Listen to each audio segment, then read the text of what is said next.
Welcome to all signs, to the collective, to all who have arrived here that are resonating with this collective reading. I have pulled a couple of oracle cards. There was no particular theme that inspired me. I simply allowed myself to be guided. I have pulled 4 cards around the axis of the horoscope wheel in advance. I haven't looked at these cards, but these are cards that we're going to talk about initially, and I'll clarify with the ethereal tarot and finish off with a crystal oracle. So I pulled for this collective reading the protection card, and I'm going to read a little bit about this energy. When in balance, the keywords are guardian and container. When out of balance, the keywords are barricaded, constricted. And from the wisdom reads, ideally, protection prevents you from harm while also preserving your capacity to be who you are. Protecting and holding as sacred the visceral, emotional intelligence of your body requires discernment. Not everyone you meet will get to see these parts of you. However, over time, with repeated harm and a reduced capacity to allow your true self to show, protection can feel more like a cage of your own making. Necessary but constricting, safe but sequestering. Your strength of self withers within the walls of your safe room. There's a paradox to protection. Being overly protected is just as unhelpful as being unprotected. You can become too dissociated, locked down, and removed, just as you can become too exposed and defenseless. There's a continual flow inviting you to a middle ground, one that resonates with the vulnerability and yet remembers the lessons learned there. One that has compassion for the burden and responsibility of the inner child, yet finds the blessing and the wisdom. One that aligns with the truth of your present, not the ghosts of your past. Allow your protection to be washed clean, keeping only what you need. There's a lot here, I believe, that is resonating with this new moon in Pisces energy that I'm resonating with right now. And I do believe that washing clean, purifying, being receptive to energy, to resources, to the abundance that is available to us requires a slowing down, a filtering out of excessive noise, a silence that we are honoring that allows us to slow down our heart rate, to sit within a space of stillness. This stillness is potentially challenging because we don't understand or are not able to see everything that is part of the possibilities that are emerging from this moment. But while we're in this space, we are aligning ourselves even deeper into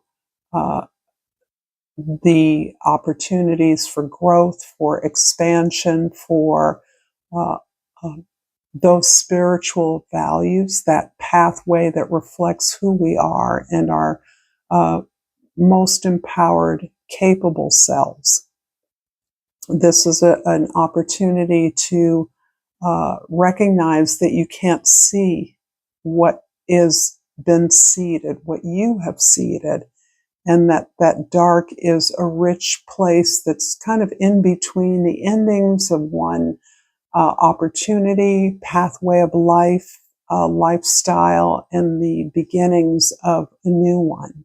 So there is a lot of potency of the Pisces energy, beginnings and endings, the last sign of the zodiac that is preparing us for the beginning. And we're still in that nether space. This is coupled with karmic justice. which I believe is helping us to gain what we have learned from the past, from our old experiences, from our old habits, our old routines. This is very much about releasing the ghosts of the past and the difficulty in doing that. The body has experienced damage, wounding that is hard to release. It's hard to forgive ourselves from. It's hard to trust that we're in a position to do things differently, even as we understand our experience in the world quite differently from even a short time ago. Not heedless of the fact that this process of healing, self-improvement, development has been occurring for many, many years, depending on who you are and what energies you're resonating with. So, karmic justice in the most direct terms is experiencing the consequences of your actions. And I think this is gaining a new sense of value, of recognition in the world as we see the abuse of power, the abuse of resources exercised by a minority of people. I'm going to ask if you resonate with this reading, to like this video, share it with others, and subscribe to my channel, Pacific Tarot. I'm going to go through the axis of the horoscope wheel and pull for the 10th house, the Death card. 10th house representing how we are seen by the world, our social place in the world, where we belong, where we aspire to belong.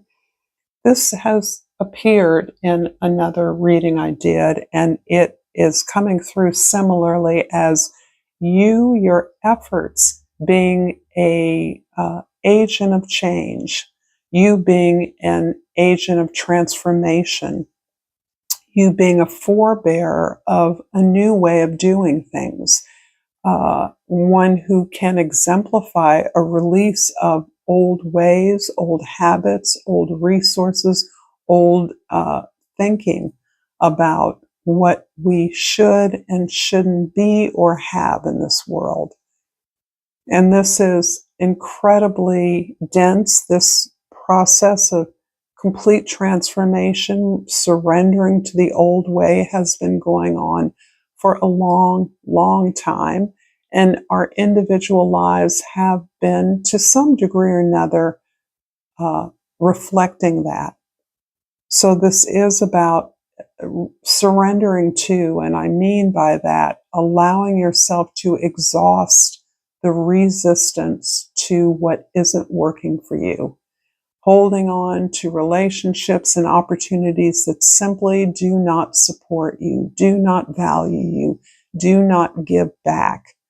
It's something that many of us have done because we don't know any other way to be. And this is something that has been a part of a long process of release, surrender, and ultimately transformation. In the first house, this is our general attitude and perspective as we navigate through our world today. Another major arcana, the Justice card. This is about knowing what's right for you, finding balances in your life, understanding that give and take, receiving and giving is a continuum that impacts every single aspect of our lives. It impacts our health. It impacts the way in which we work optimally. It impacts with whom we work, the goals we work towards, the way we respect, honor, and occupy the land of the earth. So this means this is in your focus. This is your truth, a truth that you've learned through your body, through your personal life, extended out into the social order. What's good for me is good for others. I can work towards others having the access that I've learned and gained. everyone should have access to well-being, the tools of well-being, the tools of education and information. These are examples of the kind of justice and advocacy you see yourself performing in your life, in your work. Sharing resources, reciprocating services. In the fourth house, this is your foundation, and this is really reflecting this idea that you are building from a place of learning and growth. That every experience reflects this desire to expand, to improve, to understand better. That understanding leads to a sense of service you can provide, access, privilege, resources you have that others can learn to find for themselves. There's a kind of gatekeeper energy here where you are giving others the tools to elevate their experience of employment, of the world, of knowledge, of services, of relationships, whatever area it's in. You are about creating opportunities for others to gain the education, the knowledge, the information that you've been able to gain. You celebrate this as a lifestyle, as the foundation for any growth, any creation in the world.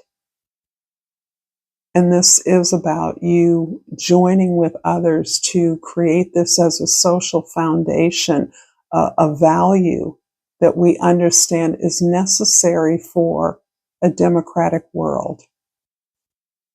In the seventh house, this is the house of your significant others. And those others, as many of you have heard me say, is not only an other, but it is others. And it can be passions, opportunities, a gift that you are in relationship with, an audience, clients, customers, students. The chariot is really beautiful because for me, this is embodying the planet Jupiter having stationed direct within the last few days, having gone back through Cancer since November of last year. So here we are 5-ish months forward, and now Jupiter is going back over those same degrees in an effort to help us to navigate some emotional intelligence, gaining a way that we are expanding our ability to feel, value our feelings and our emotions, use those as inquiry-based to investigate behaviors, actions that make us uncomfortable, that make us remember guilt, shame, that help us better understand and learn about possibilities, new locations, new cultures, audience, information that we can share with others to our benefit and the benefit of others. This is about really honoring this space within you, your gift base, your experience base, in order to not blend in with others, not try to be a part of the crowd, to acknowledge your uniqueness, that you have the gifts you have to give in the way that only you can give. And when you focus on that gift, when you remove the distractions from your life, then you are able to move forward and move fast. And that is beginning to shift in our real-time 3D culture right now. Opportunities, information coming faster and faster. The recognition of opportunities where you may not have seen them before. The acknowledgement that your world is abundant in some way. Not only are you grateful for it, but you see the opportunities. But understanding that you already have what you need. You are already enough. And that is fueling your focus on a goal and the accomplishment of that goal. I'm going to clarify the Justice card here with the Emperor card. Wow, this is kind of scaring me. All the major arcanas. I think I'll pull each for the Hierophant, the King of Swords. Whoa. And for the Chariot card, the Eight of Pentacles, and for the Death card, the Tower. Okay. We have a little relief here. So this perspective, this engagement with what is right behavior, what is right action, what is the right thing, the right direction for me to move in? How am I being just? How am I being equitable? What is fair? How can I make things more fair? The Emperor is really this beautiful place where you have released control of those things that you cannot control. And that clearly is a reflection of the world we live in, certainly in this part of the world that I occupy, but I think throughout many parts of the world. Releasing anxiety or concern about what you can't control, and instead recognizing again the wealth of abundance you have around you, the opportunities where you saw none before, and how to make change. To make change from the inside out isn't just confined to changing yourself, although that is a part of it. Owning your life, owning that your reality is a result of your actions, taking full responsibility for that. But the changes you make within have a ripple effect in the outside world. Any change you make in your environment is impacting others and promoting, generating change among others. This is not about barring organizational activism in any way. This empowers it, because when people are aligned together, the ability to impact through multiple levels of action, just the sheer organization, sharing of information is already having ripple effects. It also allows you to recognize that if you have access to resources many others do not, you are an agent of sharing that information, that knowledge, providing that access to the world. That is change. In the fourth house, the Hierophant's clarified by the King of Swords. Well, in keeping with the instinct, the intuition to constantly learn, grow, it requires healthy curiosity. And because you have learned in your life that things actually were not always the way that they appeared to be, things that you were conditioned around, the normalcy of the conditioning you received, the standards of normal are things that have, for many of you, been exploded in your own experience. The awareness that you were not like others, but there was a point to that. There was a reason for that. And because you have learned that how to challenge your own assumptions, it's a curiosity you bring to all opportunities to share information. Ways in which you are open to the relevance of your truth to their experiences, curiosity about what their experiences and their ideas are, openness to new ideas. This is part of the learning and teaching continuum, part of the growth instinct, intuition that you have, that you are promoting through your words, through your actions, through your ideas. So there's an openness to information, but underneath that information is ideas, principles, alternatives. And in the seventh house of significant others, the Chariot is clarified by the Eight of Pentacles, which means, wow, when you're focused on your gift, when you allow yourself that sacred space to pursue what you know your gift is, you are able to polish that, to improve upon it, to make it better, to devote yourself to it in a way that gives you almost a trance-like pleasure, a joy that elevates you, takes you to a different place.